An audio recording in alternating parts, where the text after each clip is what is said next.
Kozhikode medical college ICU പീഡന കേസിൽ അതിജീവിത വീണ്ടും സമരത്തിൽ. സ്ഥലം മാറ്റിയ ജീവനക്കാരെ തിരിച്ചെടുത്തതിനാലാണ് പ്രതിഷേധം. പ്രതികളെ സർക്കാർ സംരക്ഷിക്കുകയാണെന്ന് അതിജീവിത ആരോപിച്ചു. പ്രിൻസിപ്പൽ ഓഫീസിന് മുന്നിൽ പ്രതിഷേധിച്ച അതിജീവിതയെ അറസ്റ്റ് ചെയ്ത് നീക്കി.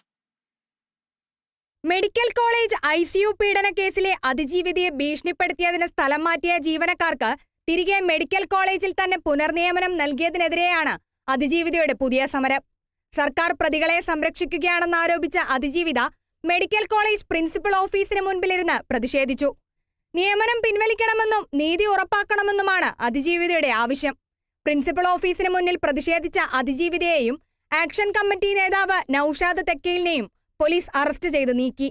ഞാൻ ഒരുപാട് പരാതി കൊടുത്തിട്ടും എല്ലാ വിധത്തിലും മുഖ്യമന്ത്രിയെ കണ്ട് ആരോഗ്യമന്ത്രി അപ്പോൾ അവർ പറയുന്നത് ഞങ്ങൾ നിങ്ങളുടെ കൂടെ ഉണ്ടെന്ന് പറഞ്ഞു. പക്ഷേ ഇങ്ങനെ സ്വന്തം പ്രതികളെ സംരക്ഷിച്ചുകൊണ്ടാണ് ഒരു അതിജീവിത കൂടെ ഉണ്ടെങ്കിൽ അവർ കൂടെ നിൽക്കാത്തതാണ് നല്ലത്. അല്ല, IG-യുടെ റിപ്പോർട്ടിൽ ഇവർ കുറ്റക്കാരാണെന്നും ഇവർക്കെതിരെ നടപടി എടുക്കണമെന്നാണ് ആവശ്യപ്പെട്ടിട്ടുള്ളത്. അപ്പോൾ ഇങ്ങനെ ജോലി തിരിച്ചെടുത്തിട്ടാണ് അവർക്കെതിരെ നടപടി എടുത്തതെന്നുള്ളത് എനിക്ക് എന്തായാലും അതറിയണം. അവരുടെ പ്രതികളുടെ കൂടെയാണ് സർക്കാർ എപ്പോഴും നിൽക്കുന്നത് എന്നുള്ളത് വീണ്ടും വീണ്ടും തെളിയിക്കുകയാണ്. അല്ല, പിരിച്ചുവിടണം തന്നെയാണ്. അവർ തെറ്റ് ചെയ്ത ആളുകളാണ്. അവർ ഞാൻ ആ സമയത്ത് ഏത് മാനസികാവസ്ഥയിലാണ് ഞാൻ കിടക്കുന്നതെന്നുള്ളത് എനിക്കേ അറിയുള്ളൂ. അറ്റൻഡർമാരായ NK Asiya, Shiny Jose, P Shaima, V Shaluja, nursing assistant Praseetha Manoli എന്നിവരാണ് കോഴിക്കോട് മെഡിക്കൽ കോളേജിൽ തിരികെ എത്തിയത്. 3 പേരെ തൃശൂർ മെഡിക്കൽ കോളേജിലേക്കും 2 പേരെ കോട്ടയം മെഡിക്കൽ കോളേജിലേക്കുമാണ് സ്ഥലം മാറ്റിയിരുന്നത്. ട്രിബ്യൂണൽ ഉത്തരവുമായാണ് ജീവനക്കാർ മെഡിക്കൽ കോളേജിൽ തിരികെ പ്രവേശിച്ചത്.